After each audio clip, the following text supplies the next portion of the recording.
국정원 특수활동비를 받은 혐의로 이명박 정부 청와대 인사들을 소환 조사했던 검찰이 김성호, 원세훈 전 국정원장도 함께 불러 조사한 걸로 확인됐습니다. 이들은 김백준 전 청와대 총무기획관에게 각각 2억 원씩 모두 4억 원을 주라고 지시한 혐의 등을 받고 있는데 검찰은 오늘 김 전 기획관을 피의자 신분으로 불러 조사 중입니다. 북한이 평창올림픽 기간 동안 예술단 파견과 관련해 오는 15일 판문점 북측구역인 통일각에서의 실무 접촉을 제안해왔습니다. 북측 대표단에는 현송월 단장이 포함되면서 그가 이끄는 모란봉 악단이 올 수 있다는 전망도 나옵니다. 어젯밤 한 가상화폐 거래소에서 180만 원대에 상장된 가상화폐가 순식간에 1,500원으로 폭락하면서 큰 손해를 본 투자자들이 속출했습니다. 700만 원을 투자해서 순식간에 900만 원이 날아가고 아무 규제가 없는 것에 대한 우려의 목소리가 높아지는데 반대로 청와대 홈페이지에는 가상화폐 규제를 반대하는 청원도 15만 건 이상 올랐습니다. 88 서울올림픽 이후 30년 만에 올림픽 성화가 서울에 들어왔습니다. 평창 동계올림픽을 밝힐 성화는 오늘부터 나흘간 서울 곳곳을 돌며 올림픽 열기를 전합니다. 최근 도박 사이트의 스팸 메시지가 기승입니다. 스마트폰 문자 메시지로 사진까지 첨부돼 시도 때도 없이 전송되는데 이미지나 번호를 차단해도 소용이 없어 당국이 본격적인 대책 마련에 들어갔습니다. JTBC 뉴스룸 지금 시작합니다.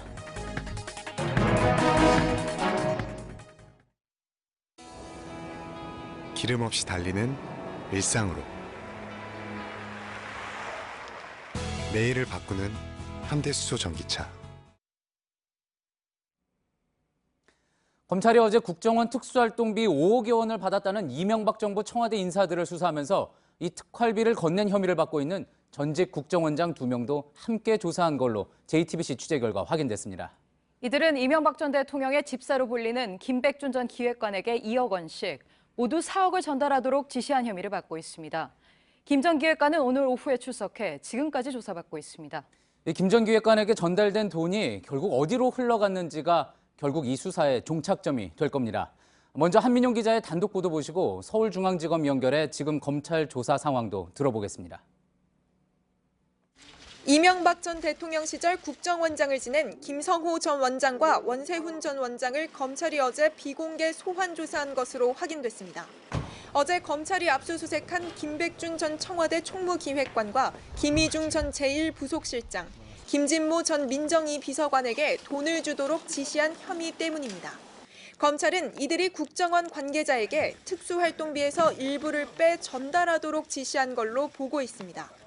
검찰이 파악한 돈은 모두 5억여 원으로 특히 앞선 국정원 관계자들에 대한 조사 과정에서 김 전 원장과 원 전 원장이 각각 2억 원씩 총 4억 원을 김백준 전 기획관에게 전달토록 했다는 진술을 확보했습니다. 이 밖에도 검찰은 두 국정원장의 지시로 김희중 전 대통령 제1부속실장과 김진모 전 청와대 민정위 비서관에게도 모두 1억여 원 정도가 전달된 정황도 포착했습니다.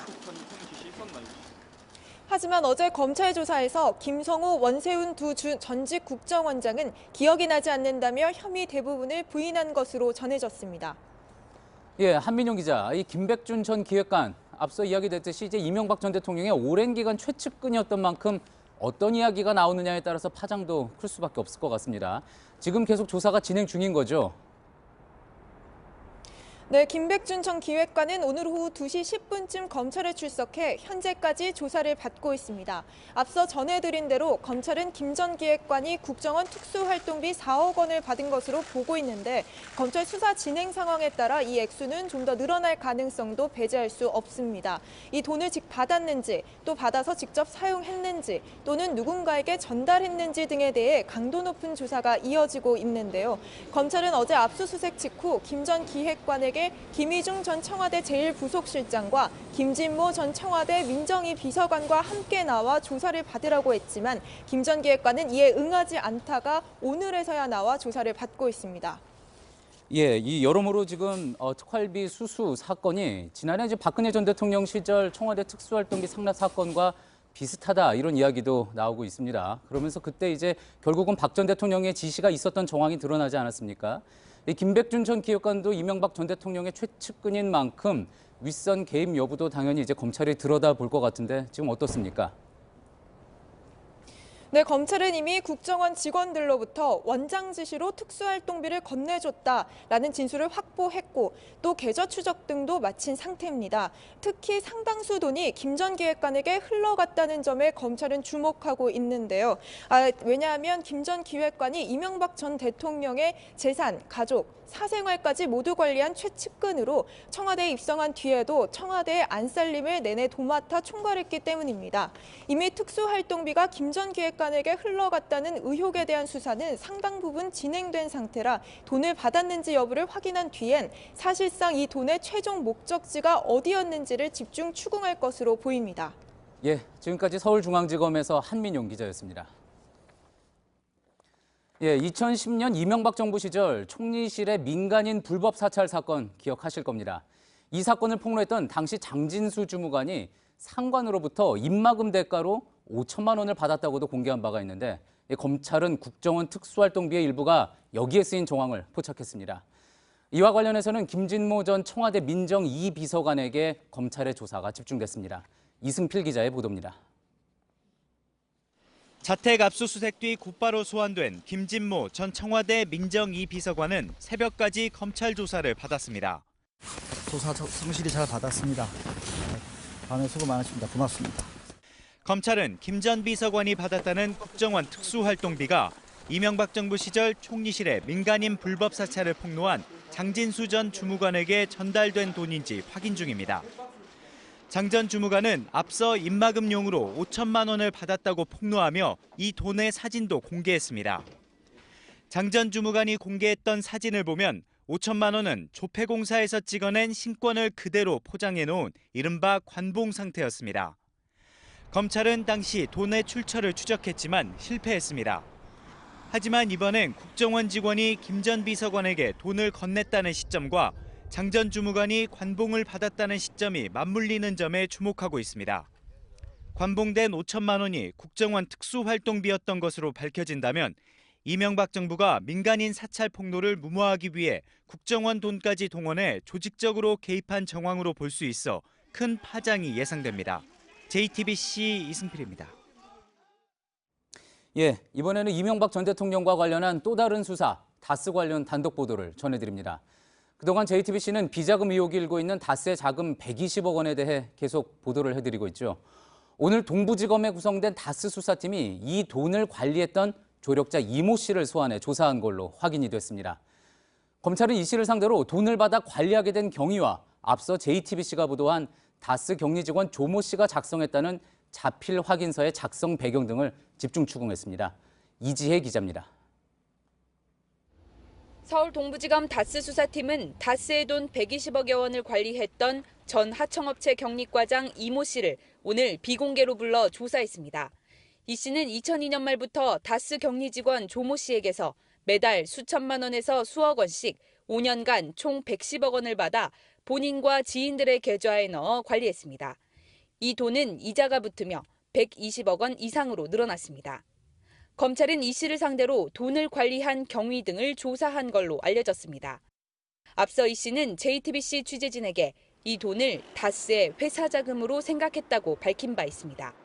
또 검찰은 이 씨에게 격리 직원 조 씨가 작성했다는 자필 확인서에 대해서도 조사했습니다. 지난 11일 이 씨에 대한 압수수색 과정에서 차량에 보관 중이던 해당 확인서를 확보하고 작성 경위 등을 파악한 겁니다. 2008년 5월에 작성된 확인서엔 이상은 회장님께서 걱정하지 말라 했다거나 자금을 조성해 관리를 부탁했다는 등 회사 차원에서 관리한 것으로 의심할 만한 정황들이 담겨 있었습니다. 검찰은 확인서 진위 여부 등을 분석한 뒤 조 씨도 직접 소환해 조사할 방침입니다. JTBC 이지혜입니다.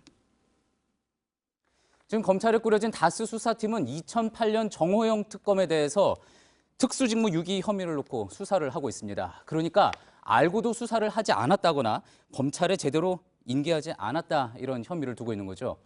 그런데 특검 측과 당시 검찰 관계자들이 이 횡령 혐의에 대한 인계 여부를 두고 책임 공방이 확대되고 있습니다. 서준석 기자가 보도합니다. 서울 동부지검 다스 수사팀은 다스의 120억 원과 관련한 정호영 특검의 특수 직무 유기 혐의도 조사하고 있습니다. 주말 동안 특검 관계자들을 접촉해 다음 주부터 관계자들을 조사할 방침입니다. 다스 실소유주 의혹을 수사한 특검보와 전현직 검사들이 먼저 소환될 것으로 보입니다.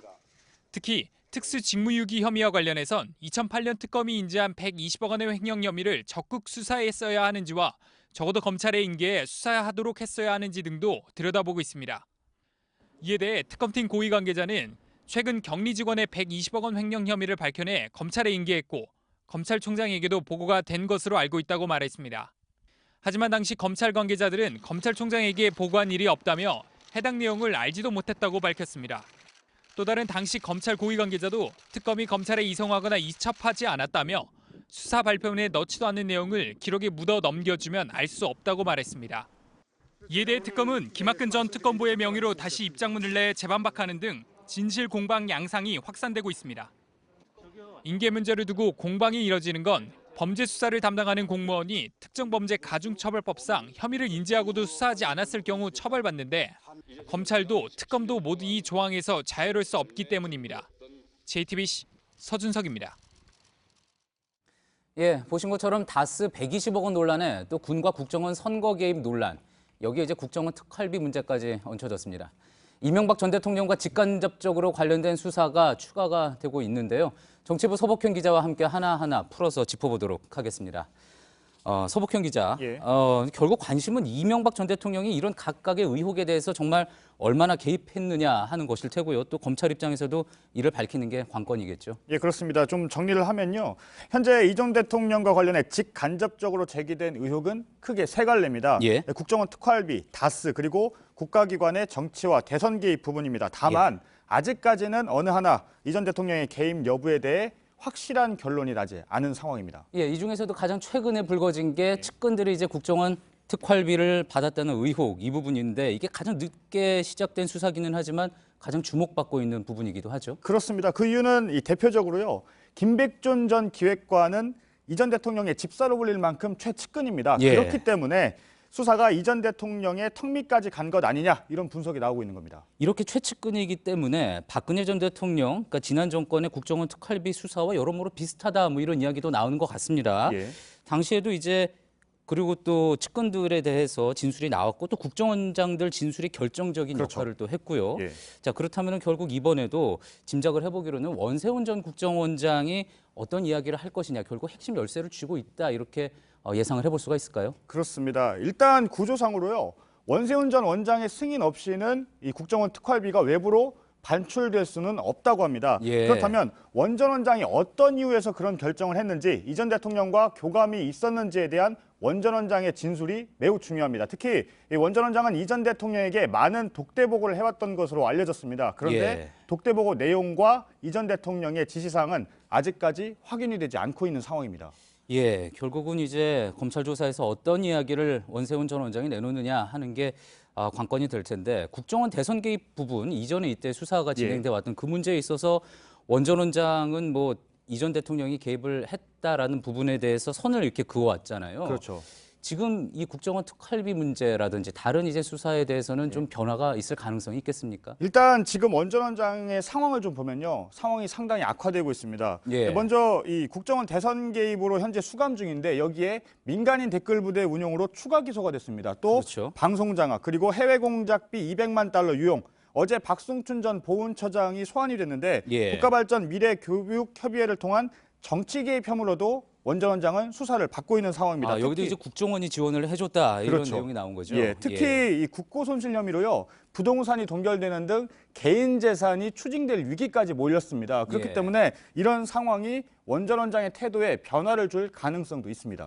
예, 이명박 전 대통령 측의 반응은 어떤지도 좀 궁금합니다. 상당히 불쾌감을 드러냈다 이런 소식도 들려왔던 것 같은데요. 네, 어제 바로 이 압수수색 당일이었죠. 어제 측근들과 대책회의를 하면서요. 수사에 강한 불쾌감을 드러냈다고 합니다. 예. 국정원 특활비의 상납 구조도 알지 못한다. 예. 이런 주장을 했는데요. 또 이 전 대통령 측은 정치 보복을 위한 표적 수사다. 이렇게까지 언론에 직접 말하고 있는 상황입니다. 그렇군요. 아무튼 뭐 지금 이야기한 거대로 여러 갈래로 검찰 수사가 진행이 되고 있으니까 어떻게 진행될지 계속 지켜봐야지 될 것 같습니다. 지금까지 정치부 서복현 기자였습니다. 북한이 오늘 예술단 파견을 위한 실무 접촉을 갖자고 제안했습니다. 눈길을 끄는 건 김정은의 신임이 두터운 현송월 단장이 대표단에 포함된 겁니다. 통일부는 조금 전 북측의 제의를 수용한다는 통지문을 보냈습니다. 김태영 기자입니다. 북한은 오는 15일 판문점 북측 구역인 통일각에서 예술단 파견을 위한 실무 접촉을 갖자고 제안했습니다. 그러면서 권혁봉 문화성 예술공연 운영국 국장을 단장으로 하는 4명의 실무 접촉 대표단 명단도 보냈는데 현송월 관현악단 단장도 포함됐습니다. 성악가수 출신의 현송월 단장은 지난해 북한 노동당 중앙위 후보위원으로 선출되는 등 김정은의 신임이 두터운 것으로 알려졌습니다. 특히 북한판 걸그룹이라고까지 불려지는 모란봉 악단을 이끌고 있어 주목받아왔습니다. 이 때문에 모란봉 악단이 평창올림픽 때 방문할 가능성도 점쳐지고 있습니다. 북한은 선수단과 응원단 참가와 관련한 실무회담 일정은 추후 통지하겠다고 밝혔습니다. JTBC 김태영입니다. 국제올림픽위원회 IOC가 여자 아이스하키 남북 단일팀 구성을 고려 중이라고 장홍 북한 IOC 위원이 밝혔습니다. 스위스 본부를 방문하고 귀국길에 오른 장 위원은 아이스하키 단일팀 구성이 이미 상정된 제안이라고 말했습니다. IOC는 오는 20일 스위스 로잔에서 남북 관계자들과 회의를 열고 북한 선수단의 규모, 국가와 국기 사용 등을 논의합니다. 서울 올림픽 이후 30년 만에 올림픽 성화가 서울에 들어왔습니다. 오늘 광화문에선 어가 행렬과 드론이 성화를 맞았습니다. 내일은 88 올림픽의 상징인 굴렁쇠 행사가 잠실에서 열립니다. 박준우 기자입니다. 지난해 11월 인천공항에서 출발한 평창 동계올림픽 성화가 제주, 부산, 광주, 대전 등을 거쳐 서울에 입성했습니다. 첫 출발지인 상암동의 주요 주자는 차범근 축구대표팀 감독이었습니다. 월드컵 경기장 앞에서 축구 꿈나무들과 함께 공을 차는 모습을 연출했습니다. 광화문 광장에 도착한 성화는 세종대왕 어가에도 올랐습니다. 골룡포를 차려입은 주자가 성화를 들고 어가에 오르자 호위단 300명의 장대한 행렬이 펼쳐집니다. 다음으로 성화봉을 이어받은 드론이 하늘 높이 날아오릅니다. 올림픽 사격 금메달리스트 진종호 선수, 조영호 전 평창올림픽 조직위원장도 주자로 나섰습니다. 서울에선 600여 명의 주자가 나흘 동안 서울 시내 103km를 달립니다. 이어 경기도 최북단 지역을 거쳐 올림픽이 열리는 강원도로 향합니다. JTBC 박준우입니다. 내일은 6월 항쟁의 도화선이 된 박종철 열사의 31번째 기일입니다. 박 열사의 하숙집이 있던 서울 신림동 골목길은 박종철 거리가 됐습니다. 누나는 동생의 숨결이 느껴지는 것 같다며 눈시울을 붉혔습니다. 백일영 기자입니다. 헛된 꿈이 아니었으리 그날이 오면. 평소 한적하던 대학가 골목길에 노랫소리가 울려 퍼집니다. 박종철 열사가 남영동 대공분실로 끌려가기 전 살았던 하숙집이 있던 거리입니다. 내일 31번째 기일을 앞두고 이 길이 박종철 거리로 선포됐습니다. 박 열사 하숙집이 있던 골목길 한켠에 이렇게 박 열사 얼굴과 잊지 않겠다는 글귀가 담긴 동판이 설치됐고 담장에는 벽화가 그려져 역사의 공간으로 공식화했습니다. 거리 선포식에 참석한 누나의 얼굴엔 아직도 안타까움이 가득합니다. 종철이 숨결이 느껴지는 것 같아서 마음이 많이 아프네요.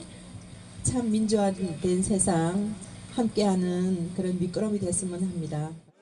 서울 관악구 주민들의 제안으로 시작된 박종철 거리에 4월부턴 해설사도 나와 방문객을 도울 예정입니다. 박 열사가 고문을 당해 숨진 남영동 대공문실은 경찰청 인권센터로 변했습니다. 최근 인권 현장 바닥 동판이 설치되긴 했지만 시민들의 공간으로 돌려달라는 목소리가 높습니다. 오늘 이곳을 찾은 이철성 경찰청장은 센터 운영에 시민 참여 방안을 검토하겠다고 밝혔습니다. JTBC 백일원입니다. 네, 어젯밤 서울 청량리의 재래시장에서 불이 났습니다. 상점 18곳이 순식간에 잿더미로 변했습니다. 좁은 길에 상점들이 몰려있고 지붕까지 이어져 화재에 취약했습니다. 최수연 기자입니다. 상점 주인들이 혹시라도 쓸만한 물건이 남아있을까 재가 된 상점을 뒤집니다. 이제 우리 집은 불이 번졌다고 빨리 나오라더라고. 상태에서 나오니까 엉망이 된 거예요.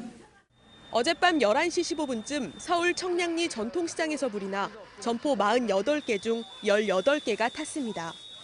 불길은 연결된 지붕을 타고 순식간에 번졌습니다. 3시간 반 만에 꺼졌지만 오늘 오후 남아있던 불씨가 다시 작은 불로 이어지기도 했습니다. 화재가 난 청량리 전통시장 안에 들어와 있습니다. 상점 내부는 이렇게 까맣게 불에 탔고요. 이쪽으로 오시면 지붕은 완전히 무너져 내렸습니다. 다른 지붕들도 언제 무너질지 몰라 위태로운 상황입니다. 수십 개의 상점들이 다닥다닥 붙어 있고 좁은 통로는 소방차 진입을 막습니다. 건물 역시 불에 약한 벽돌로 지어졌습니다. 건물 옥상에 올라와 봤습니다. 보시면 재래식 건물이다 보니 천장 지붕들이 이렇게 연결돼 있습니다. 그러다 보니 지붕을 타고 불은 빠르게 확산됐습니다. 낡은 전선들이 얽혀 있고 부탄가스처럼 자칫 큰 화재로 이어질 요소들도 많습니다. 최근 5년간 전통시장 화재는 240여 건으로 연평균 47건입니다. 정부는 앞으로 전통시장 상점에 화재 알림 장치를 설치하겠다는 계획입니다. JTBC 최수연입니다.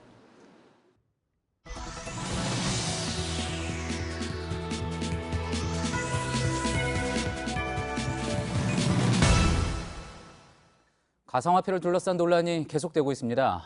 이런 가운데 어젯밤 한 가상화폐 거래소에서 180만 원대에 상장됐던 가상화폐가 1시간 만에 1,500원대로 떨어져 손해로 본 투자자들이 속출했습니다. 가치가 1,200분의 1로 떨어진 셈이죠. 기존 거래소는 신규 가입이 막혀 있지만 이 거래소는 편법으로 신규 회원 거래가 가능하다 보니 투자자들이 더 몰렸습니다. 이주찬 기자입니다. 가상화폐 거래소 고팍스의 인터넷 사이트입니다. 어젯밤 11시 30분 시빅이라는 가상화폐가 일시빅에 180만 원으로 상장됐습니다. 다른 거래소에선 평균 1,500원대 거래되고 있었지만 누군가 180만 원대 상장시켰고 투자자들의 관심이 순식간에 집중됐습니다. 문제는 불과 1시간 만에 급등락을 반복하다 180만 원에서 평균 시세인 1,500원대, 1,200분의 1로 떨어진 것입니다. 투자자들은 순식간에 돈을 날렸습니다. 180만 원 하던 코인이 갑자기 1시간도 안 돼서 1,000원대로 떨어지는데 제 학비까지 끌어모아가지고 200만 원이나 투자를 했는데 갑자기 1시간 만에 휴지 조각으로 변하니까 너무 당황스럽고 700만 원을 투자해서 순식간에 500만 원이 날아가고. 기존 가상화폐 거래소는 신규 회원 가입이 금지됐지만 고팍스는 거래가 가능하다고 알려지면서 투자자들이 급격하게 몰려들고 있습니다. 정부에서 실명을 이렇게 한다 해서 막았잖아요. 근데 고팍스는 자기네 법인 계좌로 무통장 입금을 하면은 바로 거래할 수 있게 해가지고 신규 회원이 많이 몰려요. 깜깜이 매매와 편법 신규 가입자 모집 등 정부 정책의 사각지대가 커지고 있어 보다 정교한 방안이 마련돼야 한다는 지적이 나오고 있습니다. JTBC 이주찬입니다. 이런 사례가 나오고 있지만 상당수 투자자들은 여전히 정부의 가상화폐 규제 움직임에 거세게 반대하고 있습니다. 청와대 청원 사이트에는 15만 명 이상이 규제 반대 서명을 했고 또 일부 투자자들은 규제를 피할 방법을 찾아 나서고 있습니다. 이어서 송지혜 기자의 보도입니다. 정부의 가상화폐 규제에 반대하는 청와대 청원 참가자 수는 오늘 오후 15만을 돌파했습니다. 인터넷 커뮤니티 등을 통해 퍼지고 있는 각종 루머는 혼선을 더 키우고 있습니다. 어제는 증권가 지라시를 통해 법무부가 거래소를 사설 도박장으로 선정해 폐쇄한다는 내용이 알려졌는데 사실이 아니었습니다. 그럼에도 이미 동요한 투자자들은 규제를 피하는 방법 찾기에 적극 나서고 있습니다. 그중 하나로 개인 대 개인 간 거래, 즉 P2P 방식에 대한 관심이 커지고 있습니다. 중간에 거래소를 거치지 않고 개인 대 개인으로 거래하는 방식인데 실제 중국의 경우 지난해 9월 가상화폐 거래소가 폐쇄된 뒤 P2P 형태의 장외 거래가 250%나 폭증했습니다. 하지만 전문가들은 익명성을 기반으로 하는 가상화폐를 온라인으로 중고품 사고 팔듯 거래하는 건 훨씬 위험할 수 있다고 지적합니다. 이참에 해외 거래소로 옮기자는 목소리도 커지고 있습니다. 그러나 해외 거래소 역시 이체 과정에서 실수로 전자지갑 주소만 잘못 적어도 사실상 복구가 불가능하는 등 부작용이 만만치 않습니다. 더 큰 혼란을 막기 위해서라도 전문가들은 정부가 신중히 대응책을 마련해야 한다고 말합니다. JTBC 송지혜입니다.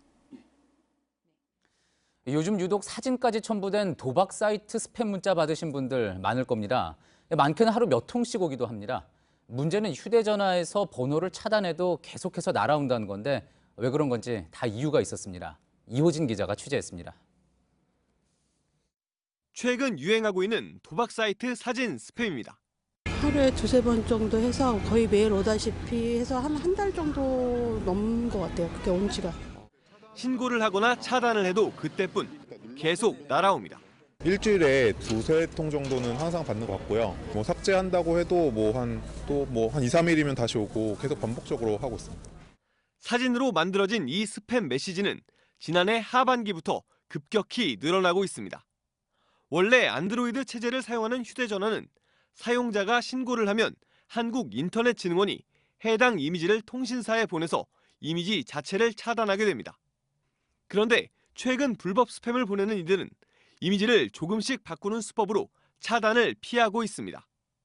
번호를 차단해도 스팸 메시지는 그대로 전달됩니다. 진흥원 조사 결과 이들은 스팸을 보낼 때마다 새로운 휴대전화를 개통해 사용한 것으로 확인됐습니다. 신고를 받은 통신사가 번호를 해지시켜도 다른 휴대전화를 다시 개통하는 겁니다. 이렇게 스팸 메시지를 위해 단기간에 개통됐다가 해지된 휴대전화는 수백 대 이상인 걸로 인터넷진흥원은 추정하고 있습니다. 도박 이미지 스팸에 대한 신고를 많이 접하고 있고요. 이통사와 경찰청의 사이버 수사대를 통해서 현재 협조를 하면서 대응 방안을 지금 마련을 하고 있는 중입니다. JTBC 이호진입니다. 도심에 있는 군부대에서 5톤이 넘는 기름이 유출됐습니다. 관련 군부대와 지방자치단체가 대수롭지 않게 대처하는 동안 기름은 7km나 떨어진 수질보건센터까지 흘러들어갔습니다. 유선희 기자의 단독 보도입니다. 경기도 고양시에 있는 한 군부대입니다. 이 군부대에서 지난해 10월 20일부터 최소 사흘 동안 기름 5,600리터가 유출됐습니다. 지금 제 뒤로 보이는 저 군부대 유류 탱크에서 유출된 기름은 군부대 바깥으로 흘러나왔습니다. 이렇게 민가 바로 옆에 있는 하수도를 지나서 하수 종말 처리장까지 흘러간 것으로 추정이 됩니다. 그렇기 때문에 기름이 근처 토양으로 흘러들어서 오염됐을 가능성도 있습니다. 집 안에서도 냄새가 날 정도였습니다. 이번 주에는 기름 냄새가 너무 심한 거예요. 저희가 신고한 줄 알았어요. 길 건너 동네에서도 신고를 했대요. 주민들이 신고할 때까지 군은 부대 내부의 오염만 신경 썼습니다. 심지어 지방자치단체에 방제 작업이 다 끝났다고 신고하기도 했습니다. 고양시청도 소극적으로 대응하기는 마찬가지였습니다. 직원 2명이 주변 하천을 돌아본 게 전부였습니다. 다 치우고 저희한테 보고를 했을 때는 어제 흐른 것처럼 그 오해를 안 하시겠습니까? 별로 아니었겠네. 그 사이 기름은 부대에서 약 7km 떨어진 수질보건센터까지 흘러갔습니다. 군부대 바로 옆 하천으로 기름이 흘러들었을 가능성이 큰 겁니다. 냄새가 좀 났었거든요. 시에다가 얘기하고 국동으로 단속 이 근처에 좀 나갔고. 취재가 시작되자 고양시청은 뒤늦게 실태 조사를 하겠다고 밝혔습니다. 군은 이미 유출된 기름의 절반을 회수했다고 주장하지만 유출량이 커 환경부나 환경단체가 나서야 한다는 지적이 나옵니다. JTBC 유선입니다. 트럼프 미국 대통령이 일부 이민자 국가를 거지 소굴로 비하한 데 이어 이번에는 한국계 여성에게 인종차별적 발언을 한 사실이 추가로 폭로돼 논란입니다. 트럼프 대통령의 좌충우돌 막말에 국제사회는 물론 내부에서도 비판이 쏟아지고 있습니다. 이한주 기자입니다. 왜 예쁜 한국 아가씨가 북한과 협상하는 일을 하지 않느냐. 트럼프 대통령이 한국계 미국인 여성 공무원이 엉뚱한 일을 맡고 있다며 내놓은 말입니다. MBC는 트럼프 대통령이 지난해 가을 파키스탄 인질 협상 관련 보고를 받으며 여성 정보 분석관을 가리켜 인종차별적 발언을 했다고 보도했습니다. 트럼프 대통령은 이 여성에게 출신지를 물었고 원하는 답변이 나오지 않자 질문을 반복한 뒤 혈통에 따라 경력을 정해야 한다는 취지로 이같이 말했다는 겁니다. 트럼프 대통령이 IT와 아프리카 국가를 겨냥해 거지 소굴로 비하했다는 보도에 이은 또 다른 인종차별 발언 폭로입니다. 트럼프의 이딴 인종차별 발언에 해당 국가는 물론 유엔과 내부에서도 비난이 쏟아지고 있습니다. I don't believe the president understands what made America great in the first place. Immigration made America America. 트럼프 대통령은 자신의 발언이 거칠긴 했지만 거짓 소굴이라는 단어는 쓰지 않았다며 해당 보도는 정치 공작이라고 비판했습니다. JTBC 이한주입니다. 지난해 울산경찰이 불법 포획 혐의로 압수한 고래 고기입니다. 검찰은 불법이라는 근거가 부족하다며 고기를 업자에게 돌려줬습니다. 하지만 경찰은 비리가 있다며 수사에 나섰고 이 과정에 검찰이 협조적이지 않다고 했습니다. 울산검찰과 경찰의 이른바 고래 싸움이죠. 황운하 울산경찰청장은 경찰의 수사권 독립을 주장한 대표적인 경찰입니다. 이번 싸움은 검경 수사권 조정과 맞물려 관심을 끌고 있습니다. JTBC는 최근 의미 있는 보고서를 입수했습니다. 2009년 서울대 교수였던 조국 민정수석이 수사권 조정에 대해 작성한 보고서입니다. 앞으로 이 문제를 주도할 조 수석의 생각을 엿볼 수 있습니다. 이선화 기자의 단독 보도입니다. 당시 조국 교수는 먼저 우리나라 검찰이 다른 주요국가와 달리 경찰 수사를 지휘하게 된 시초가 1948년 미군정 검찰청법에 있다고 밝혔습니다. 일제강점기에 피해가 컸던 경찰의 인권 침해를 견제하기 위해서였습니다. 하지만 이제는 법적인 정비가 필요하다고 주장했습니다. 우선 검사의 영장 청구권 독점을 의미하는 헌법 제12조 등에서 검사의 신청에 의하여라는 문구를 삭제해야 한다고 주장했습니다. 수사기관 사이의 공정한 경쟁을 방해하고 서열을 고착화한다는 것이 이유입니다. 경찰의 수사권도 법에 명시해야 한다고 주장했는데 이는 보고서 작성 이후인 2011년에 법 개정으로 일부 반영됐습니다. 수사와 공소를 완전히 분리하는 미국이나 일본과 달리 중요 범죄에 대한 검찰의 직접 수사나 보강 수사 등을 요구할 수 있도록 하자고도 했습니다. 검찰의 수사와 지휘권을 인정해야 한다는 현실적인 이유였습니다. 당시 조국 교수의 검사의 수사 지휘권에 관한 연구 보고서는 경찰의 수사구조 개혁팀 연구 용역으로 쓰여졌습니다. JTBC 이선화입니다. 인분을 에너지로 바꾼다는 아이디어 솔깃하죠. 이 연구를 위해 국내 연구진이 화장실을 따로 만들어 여기서 용변을 보면 돈을 주겠다고 해 관심을 모았습니다. 그 후 2년이 지났는데 화장실은 없어졌고 연구는 지지부진합니다. 그런데도 100억 원이 더 지원될 예정입니다. 배승주 기자입니다. 2016년 울산과학기술원에 독특한 건축물이 들어섰습니다. 인분을 메탄가스와 바이오 디젤로 변환해 에너지를 얻는 실험실입니다. 여기서 볼일을 본 뒤 가져오면 3,000원을 준다고 해서 관심을 모았습니다. 하지만 6개월 만에 폐쇄됐습니다. 변기에서 인분을 직접 옮겨야 하는데 거부감이 컸기 때문입니다. 이 기간 동안 100여 명 분의 인분을 모으는데 그쳤습니다. 연구진은 당초 성인 인분 200g이면 3,600원의 가치를 만들 수 있다며 경제성을 자신했습니다. 이 역시 최근 500원으로 낮췄습니다. 시범 연구에 반 11억 원의 예산이 투입됐지만 연구진 내에서도 회의론이 많았습니다. 본인에게 동조하는 교수들이 별로 없다. 그래서 한 1년이나 2년 더 해보고 안 되면 그만둔다. 이런 상황에서 지난해부터 5년간 다시 100억 원의 지원이 결정됐습니다. 경제성의 가치를 넘어서는 환경의 가치, 산업과 연계되고 서열이 바뀌면 돈의 가치를 넘어서는 것 아닌가라고. 인분 자원화 연구는 50년 전부터 시작됐지만 아직 뚜렷한 성과는 없습니다. 이 연구 역시 예산 낭비로 끝나지 않을지 우려가 나옵니다. JTBC 배승주입니다. 저승과 죽음, 우리 일상에서 쉽게 입에 올리지 않는 말들이죠. 영화에선 좀 다릅니다. 신과 함께 또 아이들과 함께 보는 애니메이션 코코까지 극장가에선 삶과 죽음이 크게 다르지 않습니다. 권근영 기자입니다. 김정우 씨께서는 2017년 4월 28일 오늘 예정대로 무사히 사망하셨습니다. 1,200만 명 넘는 사람들이 이 영화를 봤습니다. 벌써 역대 한국 영화 중 흥행 10위로 그 인기가 예사롭지 않습니다. 이번엔 애니메이션입니다. 코코는 가수를 꿈꾸는 멕시코 소년이 저승에 가서 벌이는 모험기입니다. 저승과 죽음, 금기시되는 말이지만 요즘 극장가에선 삶과 죽음이 하나입니다. 누구나 언젠간 가겠지만 아무도 알 수 없는 곳. 저승을 그리는데 영화적 상상력을 한껏 발휘했습니다. 특수 효과로 만든 저승은 놀이동산을 닮았고 망자들은 여기서도 이승과 똑같은 삶을 이어갑니다. 죽음을 다루는데 역설적으로 어떻게 살 것인가 하는 질문이 떠오릅니다. 죽음과 삶이 분리된 게 아니라 그러니까 오히려 이제 좀 가치 있는 삶이라는 걸 부각시키는 그런 좀 대조적인 장치로 무엇보다 죽음으로도 떼어놓을 수 없는 것은 가족만큼 소중한 게 없다고 강조합니다. JTBC 권근영입니다. 일제강점기에 한 여학생이 11개월을 꼬박 쓴 일기가 공개됐습니다. 일본어를 쓰는지 검사받고 일본 육군가도 배운 당시 모습이 담겼습니다.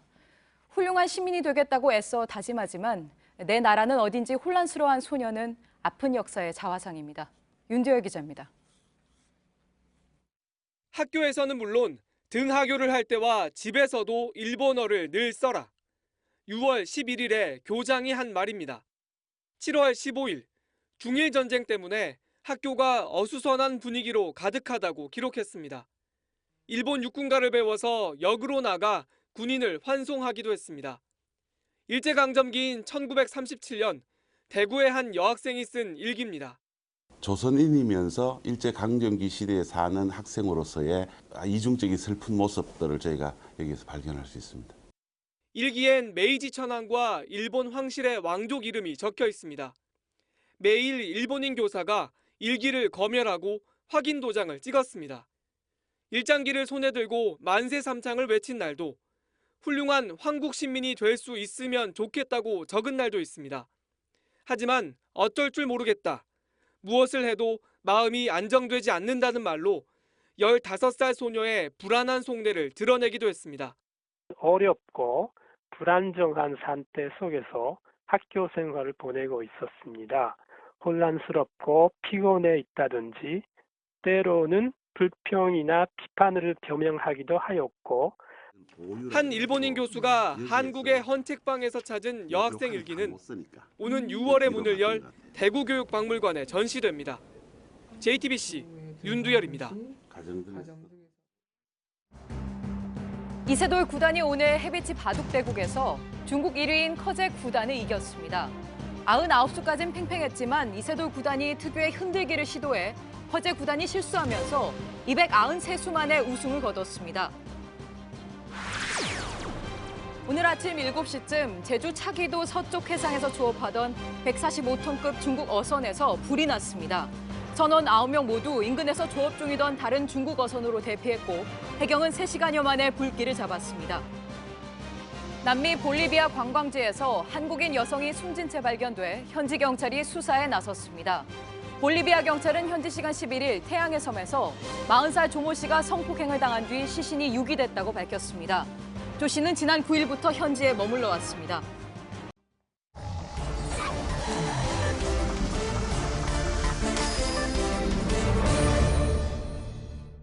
예, 비하인드 뉴스. 오늘은 정치부 안지연 기자가 나와 있습니다.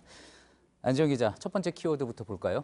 네, 오늘은 삼국지 이야기를 해야 될 것 같은데요. 첫 번째 키워드, 조조와 여포 사이입니다. 예, 남경필 경기지사 얘기인 것 같군요. 네, 그렇습니다. 이 남경필 경기지사가 오늘 페이스북에 이런 글을 올렸습니다. 이 글을 한번 보시면 이 세상을 어지럽히는 동탁을 토벌할 수 있다면 저는 기꺼이 조조가 되는 길을 택하겠습니다. 이렇게 올렸습니다. 그러니까 동탁을 토벌할 수 있다면 본인이 조조가 되겠다. 자, 그렇다면은 남지사가 말하는 그러니까 조조라는 건 이제 본인을 이야기하는 거고 동탁은 누구를 지칭하는 겁니까? 네, 그러기 위해서는 간단히 동탁이 어떤 인물인지 설명을 해드리면요.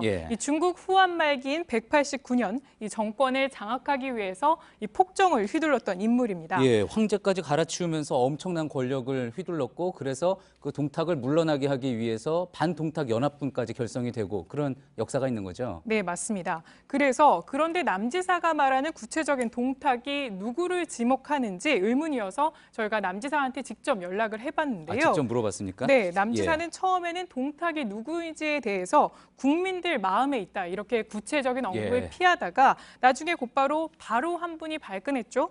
찔리면 발끈한다 이런 말을 남겼습니다. 그 발끈한 사람이 결국 주인공이 동탁이다. 뭐 이런 뉘앙스로 이야기를 한 거군요. 누가 발끈했습니까? 네, 오늘 이재명 성남시장이 남지사의 글에 대한 반박글을 또 페이스북에 올렸는데요. 이 글을 보시면 이 남경필 지사님은 조조 아닌 여포다. 이런 글을 올렸습니다. 이 내용을 보면은 조조는 시류에 따라 진영을 옮겨 다니지 않았고 여포는 의탁할 곳을 계속 찾아 옮겨 다녔으니까 이 남지사는 조조가 아니라 여포에 가깝다. 이런 겁니다. 이 남경필 지사가 자유한국당을 탈당해서 바른정당으로 갔다가 또다시 바른정당을 탈당해서 이 한국당으로 복당하려고 하는 거를 비판한 겁니다. 그랬군요.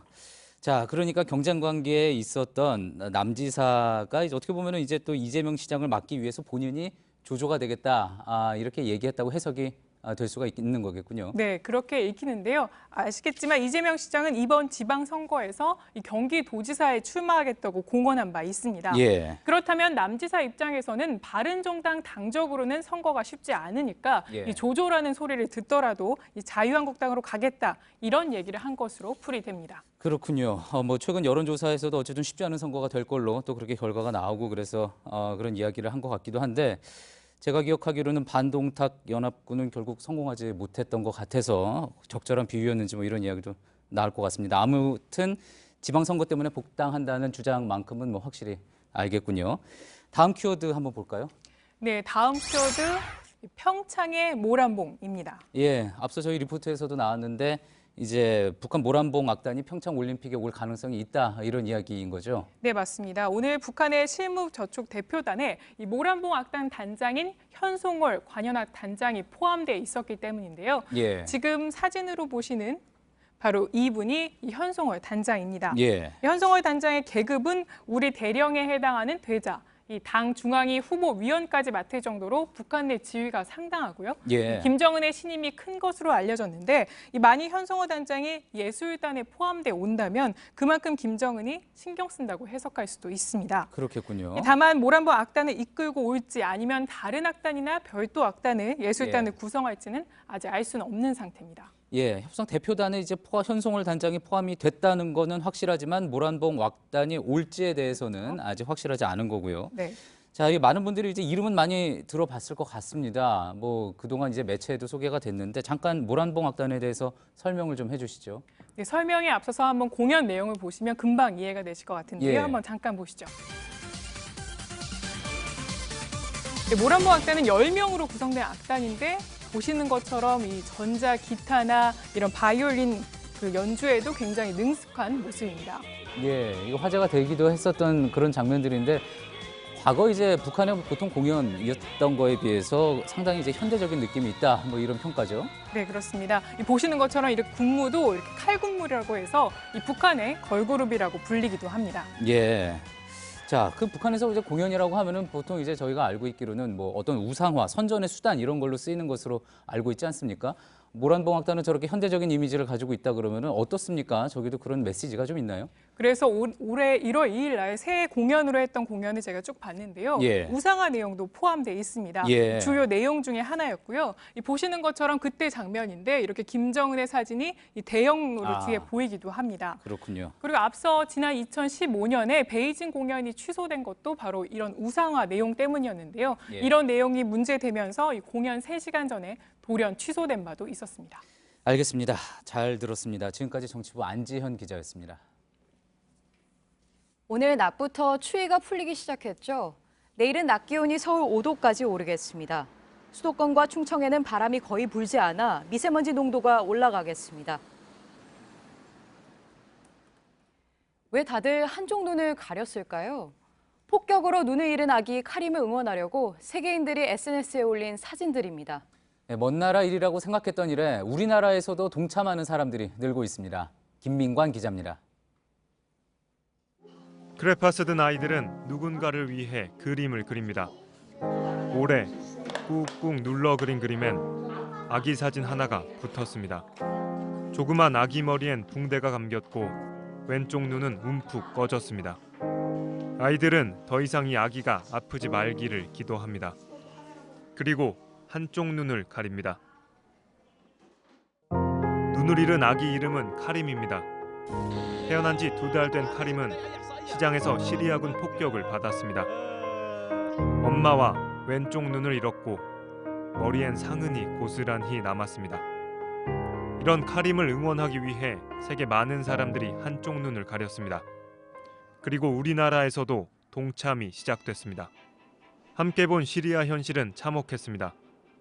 학생들은 교실에서 한쪽 눈을 가렸고 선생님도 함께했습니다. 취업 준비생도, 한국에 머무는 외국인도, 대학생들도 왼쪽 눈을 가렸습니다. SNS에 올라온 한쪽 눈을 가린 사진은 점점 늘고 있습니다. 카림을 응원한다는 검색 기호도 함께 달려 있습니다. 혼자가 아니라는 걸 알려주고 싶어요. 카림아 빨리 나와서 우리 같이 놀자. 폭격으로 폐허가 된 시리아엔 어린이 580만 명이 남아 있습니다. 우리도 수십 년 전 이런 전쟁을 겪었습니다. JTBC 김민관입니다. 예, 오늘 저희가 준비한 소식은 여기까지입니다. 시청해주신 여러분 고맙습니다.